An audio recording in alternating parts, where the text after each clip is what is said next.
Hi friends.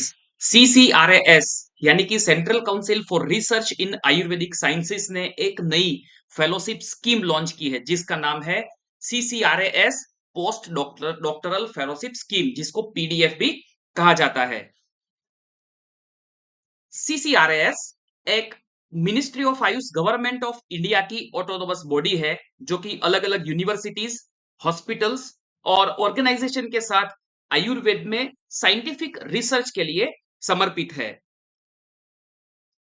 CCRAS ने ministry of Ayush के approval के साथ एक नई स्कीम स्टार्ट की है जिसका नाम है CCRAS post doctoral fellowship scheme, जिसको शॉर्ट में पीडीएफ भी कहा जाता है। ये स्कीम का ऑब्जेक्टिव जो यंग रिसर्चर है उसको उसके इनोवेटिव आइडियाज के जरिए ट्रेनिंग और रिसर्च अपॉर्चुनिटीज देना है। ये जो स्कीम है उसका एम जो मेंटर्ड रिसर्च है उसको उससे हटकर एक इंडिपेंडेंट रिसर्च यानी कि स्वतंत्र जो अनुसंधान है उसके पथ का निर्माण करना है। और ऐसे 10 पीजी पीएचडी स्कॉलर्स जो कि आयुर्वेदा या तो फिर अदर रिलेटेड साइंसेस है उसके लिए सीसीआरएस जो है वो ये स्कीम ऑफर करती है।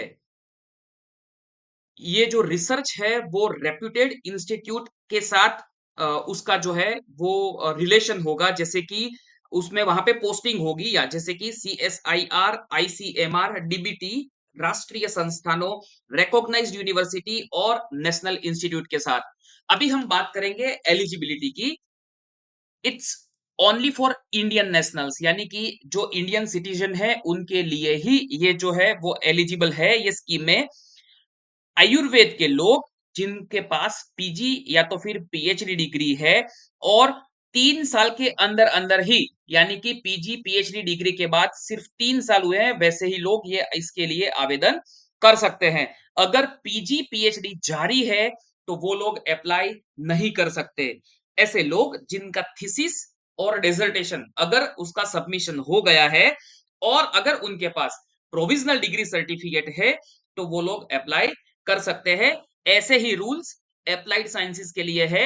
उनका पीएचडी जो है वो कंप्लीशन हो जाना चाहिए या तो फिर थीसिस सबमिशन हो जाना चाहिए एंड उनके पास प्रोविजनल डिग्री सर्टिफिकेट होना चाहिए।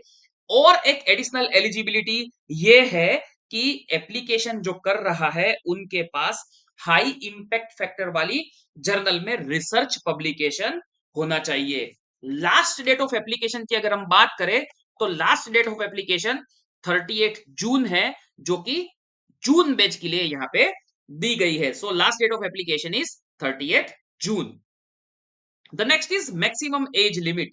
सो कैंडिडेट की एज 38 जून से पहले 40 साल से ज्यादा नहीं होनी चाहिए। सो ये जो है एक बहुत ही इंपॉर्टेंट चीज है।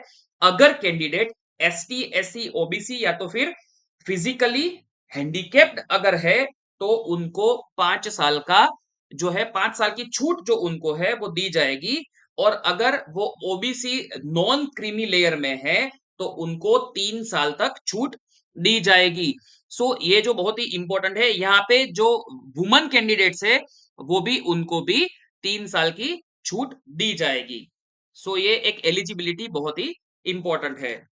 अगर कैंडिडेट्स जो है वो डिजर्विंग कैंडिडेट्स है तो उनके लिए भी 3 साल का जो रिलैक्सेशन है वो दिया जाएगा, बट वो रिलैक्सेशन सीसीआरएस की स्क्रीनिंग कमेटी की सिफारिश पर ही वो छूट दे सकते हैं और on the basis of hard work and publication. The next is tenure. So यहाँ पे ये जो है वो फुल टाइम रिसर्च वर्क है और उसका टेन्योर जो है वो 2 साल का है। It is of 2 years. हालांकि अगर आउटस्टैंडिंग परफॉर्मेंस है एंड अगर रिकमेंडेशन है आइदर फ्रॉम कमिटी और फ्रॉम डायरेक्टर जनरल सीसीआरएएस, उसको 1 साल के लिए एक्सटेंड भी किया जा सकता है।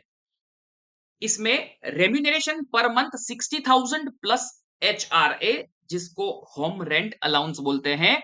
और यहाँ पे कंटीजेंसी ग्रांट भी दी जाएगी 3 लाख पर एनम। ये जो है वो माइनर इक्विपमेंट्स अगर कंज्यूमेबल कुछ है या तो फिर कंटीजेंसीज है उसके लिए ये ग्रांट है उसका यूज कर सकते हैं। जब तक ये फेलोशिप चालू है, जब तक ये फेलोशिप रनिंग है तब तक कोई भी दूसरी फेलोशिप ये जो कैंडिडेट है वो विद इन टेन्योर नहीं कर सकता। So this is very important. Apply कैसे करें? एप्लीकेशन प्रोसेस जो है यहाँ पे ऑनलाइन आवेदन ही स्वीकार्य है। कोई भी कागजी दस्तावेज यहाँ पे स्वीकार्य नहीं है। रजिस्ट्रेशन 1 जून 2024 से स्टार्ट होगा और application form, research proposal and required documents जो है वो तब तक रेडी आपको रखना पड़ेगा। pdf.ccrs.org.in जो कि हमने यहाँ पे स्क्रीन पे दी गई है और वहां पे उसकी जो वेबसाइट है उसको भी हमने यहाँ पे उसका जो फ्रंट पेज है वो हमने दिखाया है। सो ये जो है पीडीएफ स्कीम के लिए ये वेबसाइट पे आपको क्लिक करके वहां पे आपको एप्लीकेशन फॉर्म है वो ऑनलाइन भरना पड़ेगा। ऑफलाइन यहाँ पे ऑफलाइन सिस्टम नहीं दी गई है। सो ये चीज बहुत ही इंपॉर्टेंट है। The next is mode of selection. Application form and uploaded documents, आपने जब एप्लीकेशन फॉर्म सबमिट कर दिया है, डॉक्यूमेंट्स आपने अपलोड कर दिया है, उसके बाद जो कैंडिडेट्स है उनको शॉर्टलिस्ट किया जाएगा और प्रेजेंटेशन के लिए बुलाया जाएगा। जब कैंडिडेट्स उनका प्रेजेंटेशन कर देंगे उसके बाद फाइनल सिलेक्शन जो है वो किया जाएगा और उनको इंटरव्यू के लिए बुलाया जाएगा। जुलाई 2024 में ईमेल के द्वारा ये जो है कैंडिडेट्स को सूचित किया जाएगा कि whether that particular candidate is selected for PDF fellowship और नॉट। सो अगर आपको ये इंफॉर्मेशन अगर आपको यूजफुल लगी है तो आप ये वीडियो को शेयर कीजिए और मैक्सिमम ऐसे कैंडिडेट तक पहुंचाइए कि जो ये पीडीएफ स्कीम है उसमें पार्टिसिपेट कर सके। Thank you.